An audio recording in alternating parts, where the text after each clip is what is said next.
Hello students, welcome to orientation lecture of chemistry for class 7th and 12th। तो आज से हम लोग लेक्चर सीरीज स्टार्ट करने वाले हैं। तो आज के क्लास में मैं आपको सिर्फ इंट्रोडक्शन बताने वाला हूँ कि हम लोग 11th और 12th में क्या पढ़ते हैं, ये 10th से कैसे डिफरेंट है, कौन कौन से पार्ट्स है, कौन कौन से बुक्स पढ़ने हैं, कितने चैप्टर्स होंगे, किस वे में पढ़ना चाहिए हमें और कौन सा अप्रोच ज़्यादा अच्छा काम करेगा। तो इन सब चीज़ों के बारे में आज के इस लेक्चर में हम लोग बात करेंगे।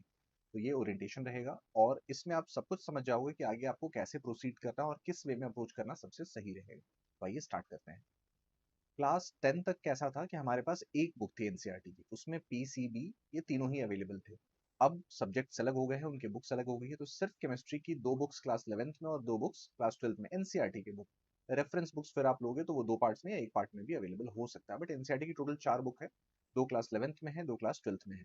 तो सबसे पहले हम लोग अंडरस्टैंड करते हैं कि केमिस्ट्री जो 11th और 12th का है वो कितने पार्ट्स में डिवाइडेड है। तो ब्रॉडली उसको 3 पार्ट्स में या 4 पार्ट में हम लोग ले सकते हैं।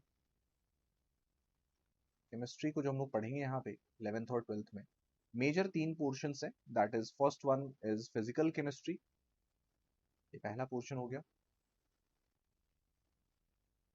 Then second one is inorganic chemistry, inorganic chemistry. And third one is organic chemistry,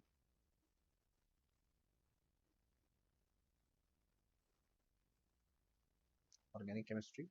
and then एक और पार्ट जो हमारे पास प्रैक्टिकल वाले पोर्शन से, लैब वाले पार्ट से रहता है, that is analytical chemistry, analytical chemistry. तो इसमें सॉल्ट एनालिसिस वगैरह थोड़ा सा ही पोर्शन है। मेजर पोर्शन जो आपको एनसीईआरटी के बुक में मिलता है that is physical, inorganic and organic chemistry. Okay, तो इसमें कौन कौन से चैप्टर्स हैं और उसको कैसे पढ़ना है। तो हमेशा आपको याद रखना है कि किसी भी पोर्शन ऑफ केमिस्ट्री को स्टार्ट करने के पहले कुछ चैप्टर्स बेसिक होंगे। वो चैप्टर्स जब तक क्लियर नहीं हो उसमें हम लोग आगे नहीं जा सकते हैं। तो वो कौन कौन से चैप्टर्स है जो इन तीनों पोर्शंस के लिए हमें पढ़ने हैं। फिजिकल केमिस्ट्री में सबसे पहले मोल कॉन्सेप्ट, मोल कॉन्सेप्ट इसका बेसिक हो जाएगा। जब तक ये हमें क्लियर नहीं होता है हम लोग फिजिकल में आगे प्रोसीड नहीं करेंगे। इनऑर्गेनिक केमिस्ट्री में सेम वे में classification of element, classification of elements आप ले सकते हो। इलेक्ट्रॉनिक कॉन्फ़िगरेशन इसके पहले करना पड़ेगा, देन क्लासिफिकेशन ऑफ एलिमेंट। तो इलेक्ट्रॉनिक कॉन्फ़िगरेशन एटॉमिक स्ट्रक्चर का एक पार्ट है, वो कर लेंगे, then classification of element and then chemical bonding.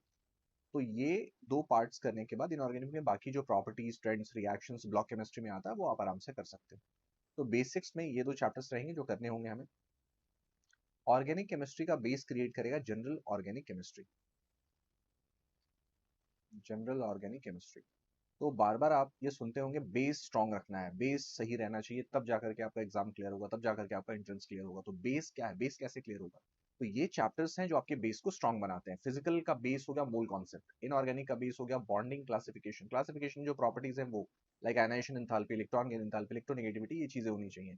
Organic chemistry का बेस हो गया जनरल ऑर्गेनिक केमिस्ट्री, उसमें क्या क्या आता है, IUPAC nomenclature, then isomerism, then electronic effects, reaction mechanism आएगा। तो ये सारी चीजें आपको अंडरस्टैंड करनी। तो जब ये चैप्टर्स क्लियर हो जाते हैं तो इसमें आगे की तरफ हम बहुत इजीली जा सकते हैं। तो आइए मैं एक एक करके आपको बता देता हूँ कि फिजिकल में कौन से चैप्टर्स आपको पढ़ने हैं 11th में, कौन से 12th में पढ़ने हैं, फिर इनऑर्गेनिक, फिर ऑर्गेनिक, ऐसा हम लोग चलेंगे। तो पहला मैं स्टार्ट करता हूँ फिजिकल केमिस्ट्री से। फिजिकल केमिस्ट्री में वो चैप्टर्स जो क्लास 11th में है। फिजिकल केमिस्ट्री में जो पहला चैप्टर क्लास 11th में है that is some basic concepts of chemistry.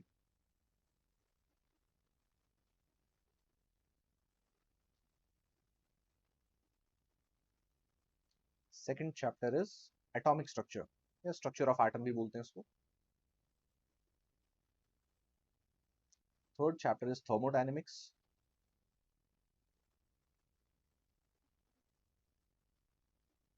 Fourth chapter is equilibrium. तो इक्विलिब्रियम एनसीईआरटी में एक ही चैप्टर बट इसमें दो पार्ट्स होते हैं, केमिकल इक्विलिब्रियम और आयनिक इक्विलिब्रियम। देन आ जाता है रेडॉक्स रिएक्शन। ये हो गए 11th के चैप्टर जो एनसीईआरटी के बुक में हैं।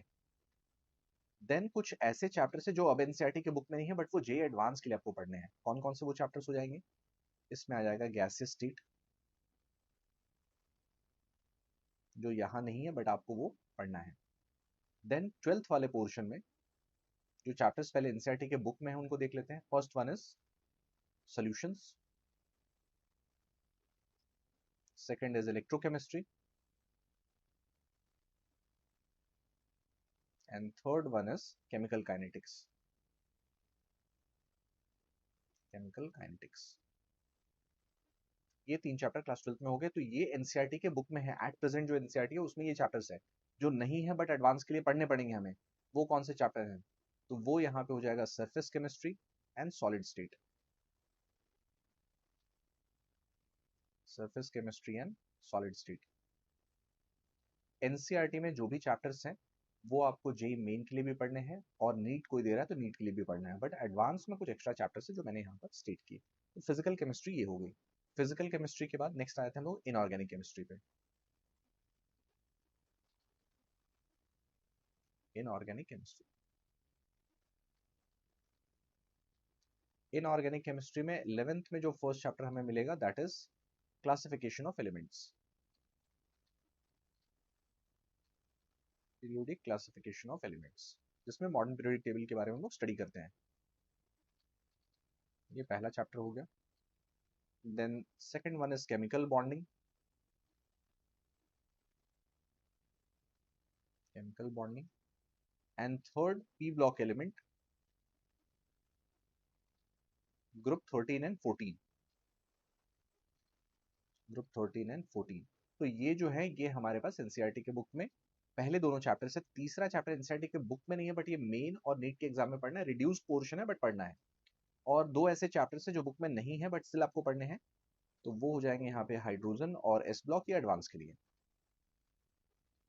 Hydrogen and S block elements, ये एडवांस के लिए भी आपको पढ़ना पड़ेगा। फिर ये 11th के टॉपिक्स थे, 11th के चैप्टर्स थे।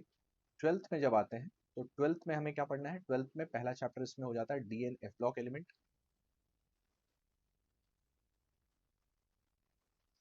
एंड सेकंड यहाँ पे कोऑर्डिनेशन कंपाउंड। कोऑर्डिनेशन कंपाउंड्स, इसमें भी कुछ ऐसे चैप्टर्स हैं जो एनसीईआरटी की बुक में अभी नहीं है बट आपको वो इंटरेस्ट के लिए पढ़ने पड़ेंगे। थर्ड इसमें पी ब्लॉक एलिमेंट एनसीईआरटी में नहीं है बट ये मेन, नेट और एडवांस तीनों में ही। एडवांस में ज्यादा पोर्शन रहेगा, मेन और नेट में रिड्यूस पोर्शन है, तो उसको सिलेबस के हिसाब से चेक कर लेंगे। पी ब्लॉक एलिमेंट्स, रिमेनिंग जो ग्रुप्स थे वो यहाँ पे आ जाएंगे, दैट इज ग्रुप 15, 16, 17 एंड 18। इनके अलावा मेटलर्जी जो पहले बुक में हुआ करता था जनरल आइसोलेशन प्रिंसिपल्स के नाम से, वो भी पढ़ना आपको। मेटलर्जी अभी भी है बट एनसीईआरटी के बुक में नहीं। तो ये चैप्टर्स हो गए हमारे पास इनऑर्गेनिक केमिस्ट्री के, जो पढ़ने हमें क्लास 11th और 12th में, डिपेंडिंग अपॉन आपके पास कौन सा एग्जाम आपको देना है। आपको जेई मेन देना है, एडवांस देना है, नीट का एग्जाम देना है, उस पर डिपेंड करता है। देन हम लोग फिर चलते हैं नेक्स्ट ऑर्गेनिक केमिस्ट्री पे। ऑर्गेनिक केमिस्ट्री के लिए जो पहला चैप्टर होगा हमारा that is general organic chemistry, या फिर उसको एनसीईआरटी के हिसाब से अगर हम लोग जाए तो some basic principles of organic chemistry भी बोलते हैं। तो पहला चैप्टर इसमें हो गया जनरल ऑर्गेनिक केमिस्ट्री, उसको मैं लिख देता हूँ general organic chemistry. And then second chapter is hydrocarbons. Environmental chemistry पहले होता था बट उससे बहुत कुछ क्वेश्चंस नहीं आते, एक बार चेक कर लेंगे एडवांस में अगर होगा तो, अदरवाइज उसको नहीं पढ़ना है। एनसीईआरटी में तो नहीं है, एनसीईआरटी में ये दोनों चैप्टर्स हैं, ये आपको पढ़ने भी है, डिटेल में पढ़ना है। तो ये 11th का हो गया जनरल ऑर्गेनिक केमिस्ट्री। देखने में दो ही चैप्टर्स लग रहे हैं बट दोनों ही बहुत बड़े चैप्टर्स हैं, तो काफी टाइम लगता है इसको करने में। देन फिर जब 12th में हम लोग जाते हैं तो major portion of organic group, functional group वाला जो जो केमिस्ट्री है वो क्लास 12th वाले पोर्शन में है। तो पहला इसमें आ जाएगा haloalkanes and हेलोअरीन्स।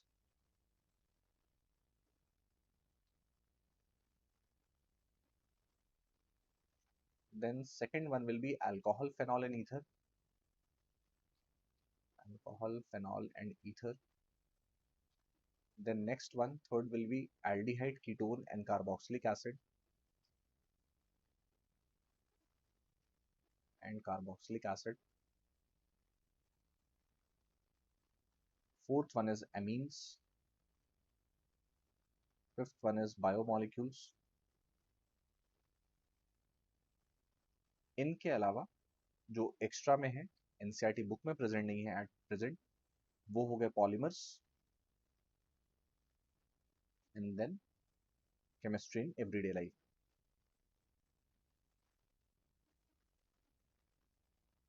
Chemistry in everyday life, तो ये हो जाएगा। तो इन चैप्टर्स को आपको पढ़ना है। ऑलराइट, तो physical chemistry, inorganic chemistry, organic chemistry, ये तीनों पार्ट्स देखे हमने। इसके अलावा जो प्रैक्टिकल एनालिटिकल वाला पार्ट था तो प्रैक्टिकल केमिस्ट्री से मेजरली जो हमें पढ़ना पड़ेगा दैट इज सॉल्ट एनालिसिस, जो ज्यादा इंपॉर्टेंट है।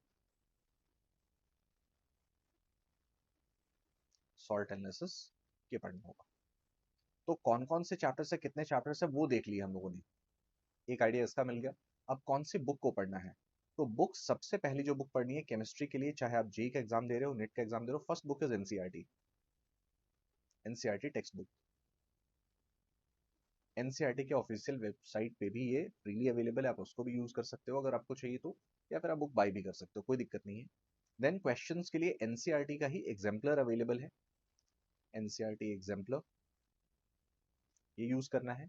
थर्ड, आपको प्रीवियस ईयर प्रॉब्लम्स करने हैं, प्रीवियस ईयर प्रॉब्लम्स। तो ये तीन बुक्स में जो जो क्वेश्चंस हैं, दो बुक्स में जो क्वेश्चंस है और तीसरा जो सेट ऑफ क्वेश्चंस है प्रीवियस ईयर का, ये तीन तो करने ही करने हैं। ये ऑप्शनल नहीं है अपने पास। ऑप्शनल में क्या रहेगा, रेफरेंस बुक कुछ और अगर आप पढ़ना चाहते हो दैट यू कैन स्टडी। जैसे अगर फिजिकल केमिस्ट्री में जाए हम लोग, फिजिकल केमिस्ट्री में प्रॉब्लम्स की अगर बुक चाहिए तो उसकी कुछ ले सकते हैं, रेफरेंस बुक चाहिए तो ले सकते हैं। तो फिजिकल केमिस्ट्री के लिए जेआरबी पब्लिकेशन की you can refer OP Tandon, ये एक बुक अच्छी है। अगर आपको इनऑर्गेनिक में कुछ लेना है तो इनऑर्गेनिक केमिस्ट्री के लिए J D Lee is best. J D Lee की इंडियन एडेप्टेशन वाली जो बुक है बीएच किशन, वो आप ले सकते हो। Sorry, not B H Kishan, Sudarshan Guha की बुक है, वो आप ले सकते हो। जेडी ली, जेडी ली की ओरिजिनल जो बुक है वो उतनी हेल्पफुल नहीं रहेगी, वो एज पर एडवांस वैसा ऑर्गेनाइज नहीं है। देन फिर हम लोग थर्ड ऑर्गेनिक केमिस्ट्री में जा सकते हैं।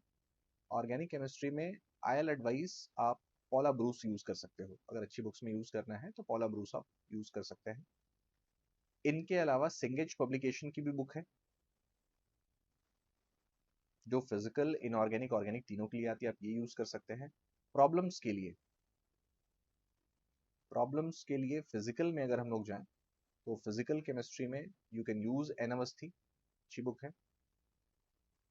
आरसी मुखर्जी की बुक है, आरसीएम। पी बहादुर की बुक है, कोई भी एक बुक लेकर के आप उसको सॉल्व कर सकते हो। इनऑर्गेनिक में you can use B K Jaiswal problems के लिए, बीके जायसवाल। एंड ऑर्गेनिक में you can use Himanshu Pandey और M S Chauhan, both are fine, M S Chauhan और हिमांशु पांडे। तो ये कुछ बुक्स हैं, अच्छी बुक्स हैं। इनके अलावा और भी बहुत सारी बुक्स हैं, बुक्स की कोई लिमिट नहीं है। तो एनसीईआरटी आपके लिए ऑप्शनल नहीं है, वो आपको करना है। प्रीवियस ईयर क्वेश्चंस आपको करने हैं, वो भी ऑप्शनल नहीं है। देन रेफरेंस बुक अगर आप एक कोई रखते हो तो वो हेल्पफुल होगा। क्लास नोट्स हमेशा आपके पास रहेंगे, क्लास प्रॉब्लम्स, डीपीपी सब कुछ रहेंगे, बट एक रेफरेंस बुक हमेशा रीड आउट करने के लिए अच्छा होता है, कुछ ज्यादा कुछ एक्स्ट्रा इन्फॉर्मेशन आपको बहुत इजीली वहां पे मिल जाता है। Just one book is enough, या आपके यहाँ लाइब्रेरी है, उसको एक्सेस कर सकते हो, उससे पढ़ सकते हो। तो जो भी हो, एक बुक इनफ रहेगा एनसीईआरटी के अलावा। NCERT is there, along with that एक बुक और पढ़ लिया हम लोगों ने तो अपना एग्जाम का प्रिपरेशन उससे हो जाता है। ऑलराइट, तो ये सारी बात थी हमारी कि कौन कौन से चैप्टर्स हैं, कैसे करना है। क्लास नोट्स बहुत इंपॉर्टेंट होंगे, क्लास में जो चीजें हो रही है सबसे पहले आपको उसको अंडरस्टैंड करना है, क्लास नोट्स को प्रैक्टिस करना है, क्लास के इन्फॉर्मेशन को याद करना है। बहुत बार लोग बोलते हैं रटना नहीं है, रटना नहीं है, समझ में आना चाहिए, समझ में आना चाहिए, दैट इज टोटली फाइन, आपको समझना है। बट वो इन्फॉर्मेशन एट लास्ट आपको याद होना चाहिए। आपको याद नहीं होगा, आप इन्फॉर्मेशन अप्लाई कैसे करोगे एग्जाम में। तो ये नहीं सोचना है कि समझ लिया बट याद नहीं रहा तो ठीक है, ये ठीक नहीं है। आपको समझना है पहले, देन उसको याद रखना है। याद कैसे रहेगा, बार बार जब उस पर आप क्वेश्चन प्रैक्टिस करोगे तब जाकर के वो चीजें याद होंगी। ये सारे एग्जाम जिसकी प्रिपरेशन हम लोग स्टार्ट करने वाले, ये स्किल बेस्ड है, इन्फॉर्मेशन बेस्ड सिर्फ नहीं है। Problem solving is a type of skill, और स्किल कब आता है, जब आप बार बार प्रैक्टिस करते हो। तो आप जितना प्रैक्टिस करोगे ये उतना बेटर है। कोई भी डाउट्स हो क्लास में आप पूछ सकते हो, वो कॉन्सेप्ट्स अपने क्लियर कर सकते हो, but you have to practice again and again.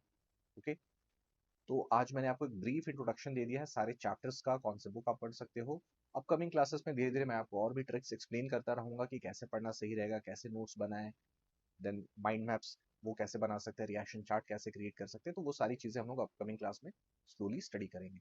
तब तक आप लोग इन चीजों को अंडरस्टैंड करो, you can start reading by yourself. जो पहला चैप्टर है, some basic concepts of chemistry from the NCERT, वो पढ़ना आप स्टार्ट कर सकते हो। अगर आपके पास बुक नहीं है तो गूगल पे जस्ट टाइप KECH101, ये बुक का कोड है, वहां पे ये मिल जाएगा आपको, पीडीएफ डाउनलोड करके आप वो पढ़ सकते हो। Okay, and if you have any doubt you can always connect the email. Okay, तो आप लोग ये प्रिपेयर कीजिए, अगली क्लास में हम लोग लेक्चर स्टार्ट करेंगे। Thank you.